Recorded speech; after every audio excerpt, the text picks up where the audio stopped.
Sí, la pastora Nelly es contadora, siempre me cuenta las faltas. Gloria a Dios por eso.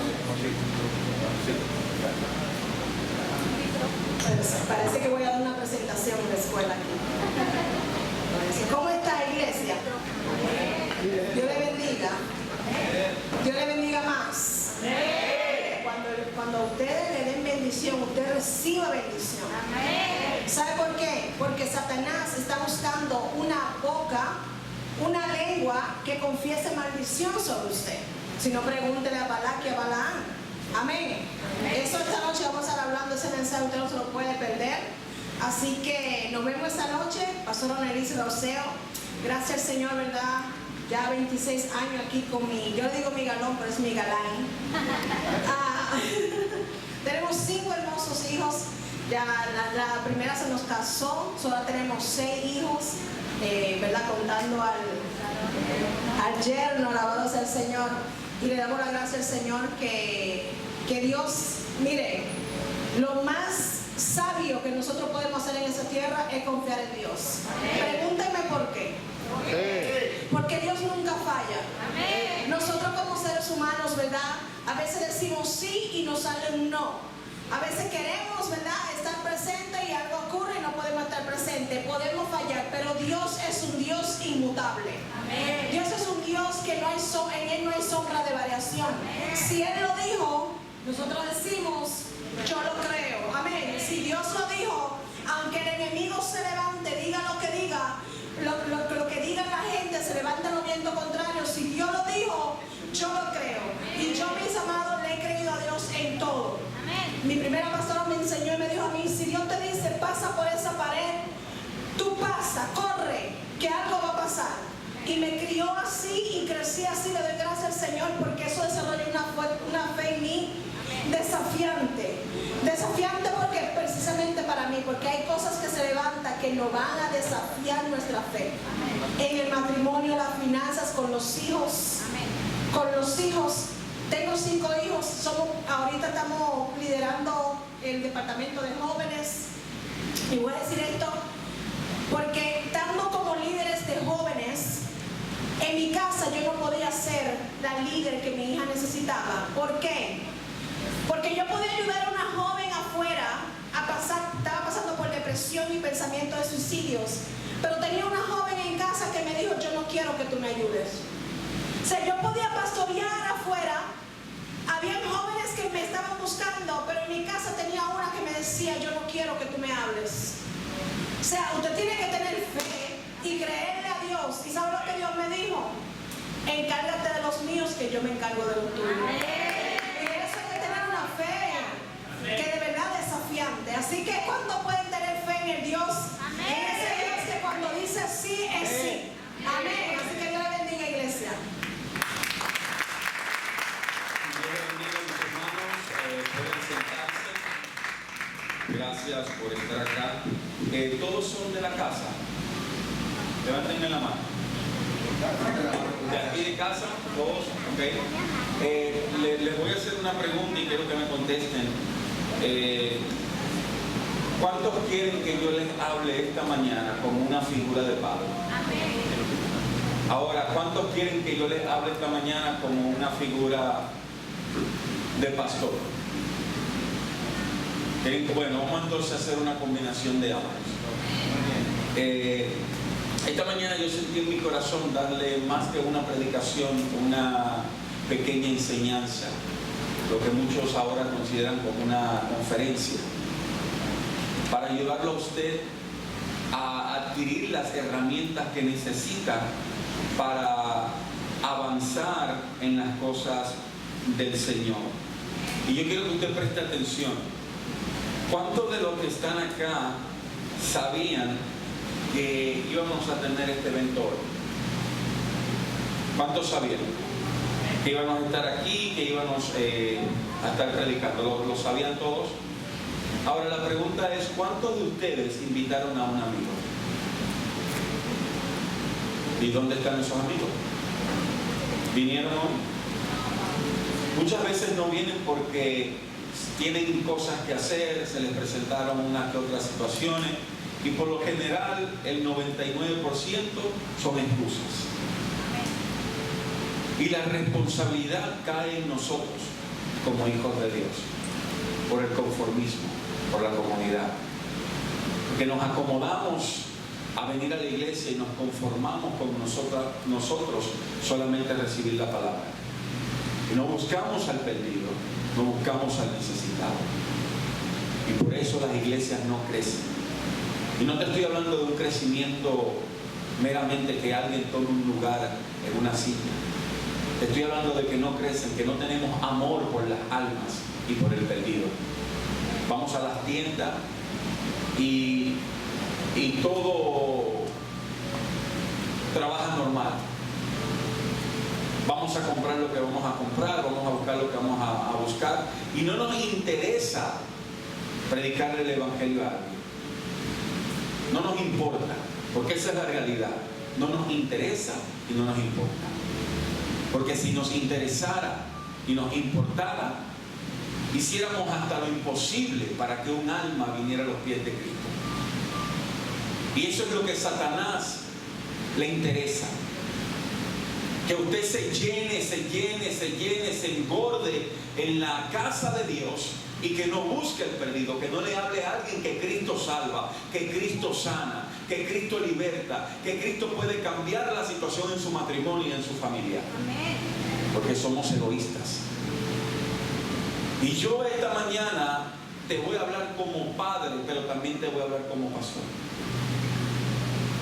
Y tenemos que tener esa responsabilidad. Debería de darnos vergüenza el ir y tirarnos de rodillas y orar delante de Dios de una forma descarada y decirle: súpleme, ayúdame, liberta a mis hijos. Pero aquellos hermanos que están allá afuera, engañados por Satanás, que se los está llevando el diablo, ¿cuándo vamos a pedirle al Señor por ellos? ¿Cuándo nos vamos a tirar de rodillas y a orar con súplica, con ruego, para que el Señor liberte al que está atado, sane al que esté enfermo? Y se nos hace normal a nosotros llegar a una tienda, llegar a un lugar, comprar un refresco, comprar lo que tenemos que comprar y no decirle a la gente: Dios te bendiga, te invito a la iglesia. Que sacar una conversación y decirle: hey, ¿cómo estás? ¿Cómo está tu día? Por lo general todo el mundo te va a decir bien, aunque se lo esté llevando el diablo. Y es entonces en donde tienes que aplicar el don de discernimiento, o los dones que el Espíritu Santo te dio, para soltar una palabra de vida. La pandemia, yo digo que fue Satanás meneando la mata. Yo me imagino el mundo entero como un árbol frondoso, específicamente la iglesia hablando, y todos los hermanitos siendo como frutas agarradas de ese árbol. Y Satanás con la pandemia vino a estremecer el árbol para ver quiénes iban a caer y quiénes iban a permanecer en el árbol. Y todos aquellos que no estaban bien, que no estaban agarrados a Cristo, que no estaban fundamentados en la roca, cayeron. Y hoy se encuentran descarriados, bailando cumbia, bailando merengue, haciendo y deshaciendo y sirviéndole a Satanás. Mientras que muchos que quedaron en el árbol con la responsabilidad de buscarlos, no los buscan. Porque nos interesa más nuestra bendición, nos interesa más nuestro propósito. Y le pedimos al Señor por nosotros y no por aquello. La palabra del Señor es hermosa y es la fuente número uno de vida. Es el instrumento esencial para nosotros como cristianos. Es la brújula que te guía, es el mapa que te da las direcciones, es la enciclopedia en donde puedes encontrar la respuesta a cualquier pregunta. Es el lugar en donde vamos a encontrar vida, la palabra de Dios. Y yo soy de los que creen y los que predico. La palabra de Dios es más importante que la oración, más importante que el ayuno, más importante que todo. ¿Por qué? Porque sin la palabra no sabemos cómo orar, sin la palabra no sabemos cómo ayunar, sin la palabra no tenemos dirección, no tenemos nada. Dios nos habla a través de su palabra. Y hay personas que no leen la Biblia. Ustedes me dijeron que le hablara como papá. Hay muchos de ustedes que están aquí sentados que no leen la Biblia. Se untaron un poquito de perfume espiritual y solamente con venir a la iglesia, levantar las manos, poner la cara de tristeza, moverse de un lado para el otro o brincar, hablar en lengua, ya creen que son cristianos y no tienen una intimidad con el Señor. No buscan las almas. A Dios no le importa, te lo digo, a Dios no le importa lo sabio que sea, lo poderoso que sea, todos los recursos que puedas tener. A Dios lo que le importa es que tú tengas pasión por lo que a Él le apasiona, las almas, el perdido, el que se encuentra allá afuera encadenado, que no sabe hacia dónde ir. Cánsate de ser un pedazo de carne sentado en una silla sin hacer nada. Cánsate de venir a la iglesia y llenarte y llenarte y llenarte y no hacer nada con lo que Dios te dio.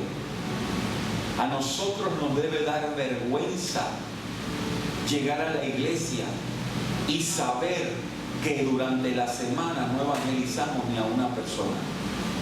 Nos debería dar vergüenza con Dios, con el Espíritu Santo, con nuestros pastores y con nosotros mismos. Vergüenza nos debería dar. Las iglesias están supuestas a estar llenas. Y hoy en día lo que hay es una competencia. Hoy en día lo que hay es quién predica mejor, quién canta mejor. Hay pastores que cuando ven que la iglesia de la esquina trae un predicador, en vez de llevar a su congregación para que reciba una palabra fresca, se inventan un servicio. Empiezan a levantar servicio y le dicen a la gente, y esto es algo que psicológicamente trabajan a la gente, y le dicen, yo como pastor los dejo a ustedes que vayan a cualquier servicio, menos si hay un servicio en la iglesia. Si hay un servicio en la iglesia, ustedes no pueden ir a ningún lado porque primero está la casa. ¿Y qué hacen estos bárbaros hijos del diablo? Y disculpen que se lo diga de esta manera. Cuando se levanta un servicio, ellos de una vez levantan un servicio para que la congregación no vaya. Y por eso usted ve que hay miles de iglesias con 30 miembros y no crecen. ¿Por qué? Porque no se le da fundamento, no se le da palabra, no se le enseña con la palabra, se le enseña con fábulas. Y Timoteo, Pablo le decía a Timoteo en el capítulo 4, que en estos tiempos se iban a levantar personas que iban a correr tras fábulas, tras enseñanzas de demonios, tras enseñanza dada por demonios. Hay personas que empiezan bien en la fe y después en el camino se tuercen por el amor al dinero, por el amor a la fama. Se convierten en señores cuando Dios los llamó a ser siervos. Amén. Y hoy te voy a hablar de esto para que tú despiertes.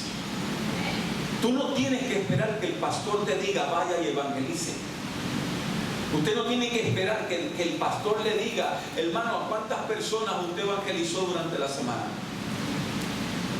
Usted conoce a alguien que se lo está llevando el diablo literalmente.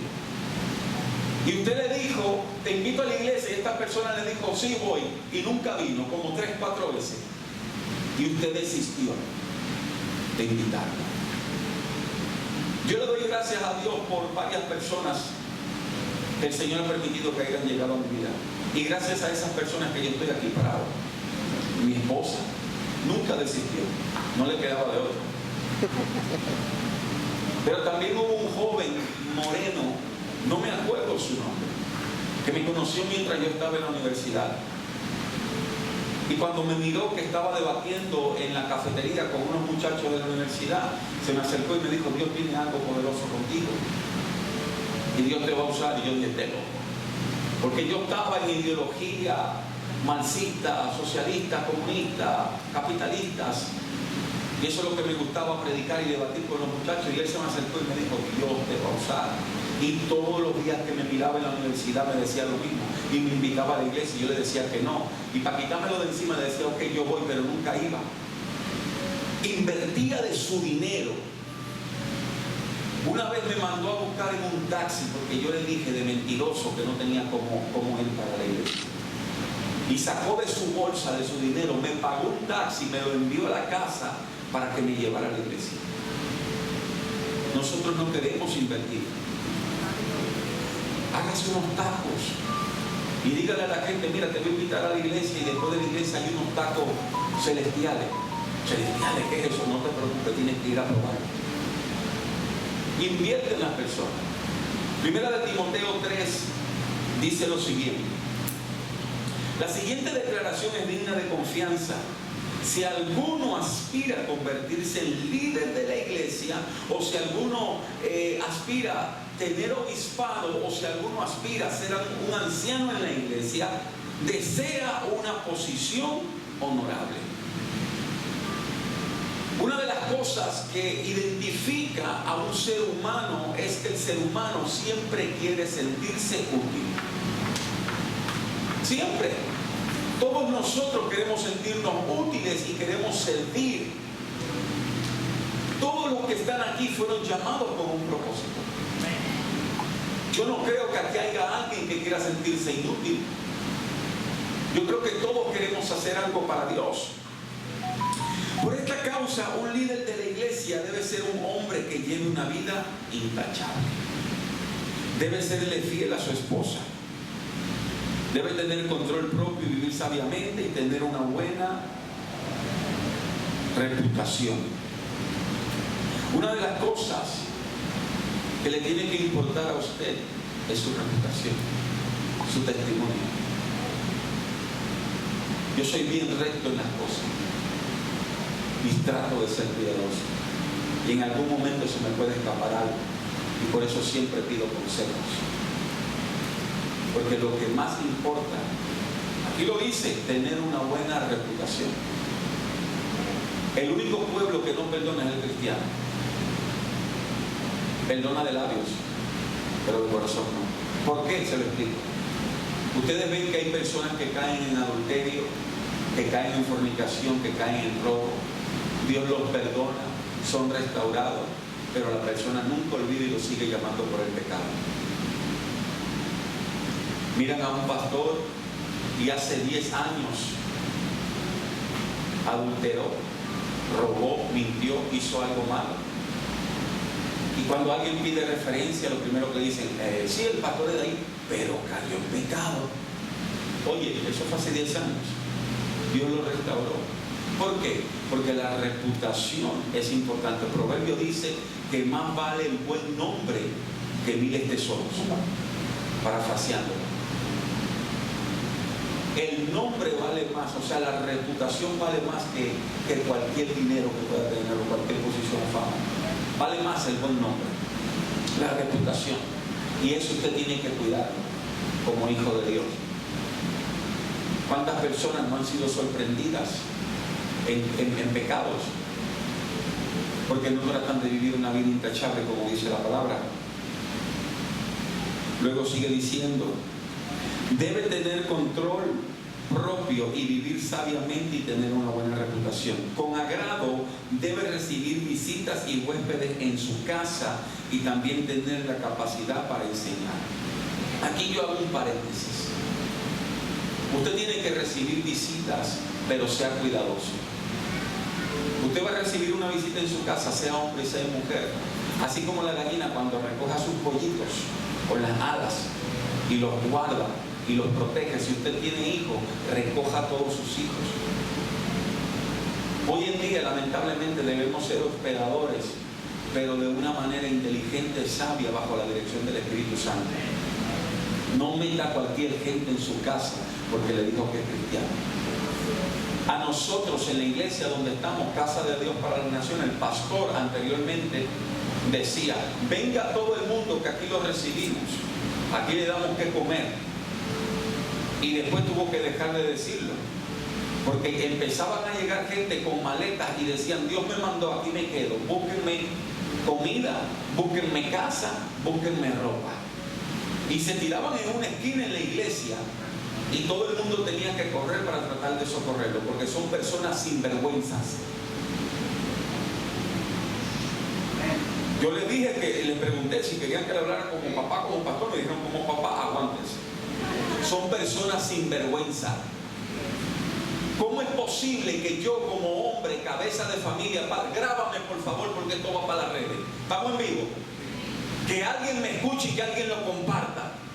¿Cómo es posible que un hombre o una mujer como cabeza de familia se vaya a un lugar a aventurar? Porque Dios me habló. Y al final nos damos cuenta que Dios nunca le habló, porque cuando Dios te habla, Dios te respalda. Cuando Dios te habla, Dios tiene su mano sobre ti para protegerte y para darte la dirección.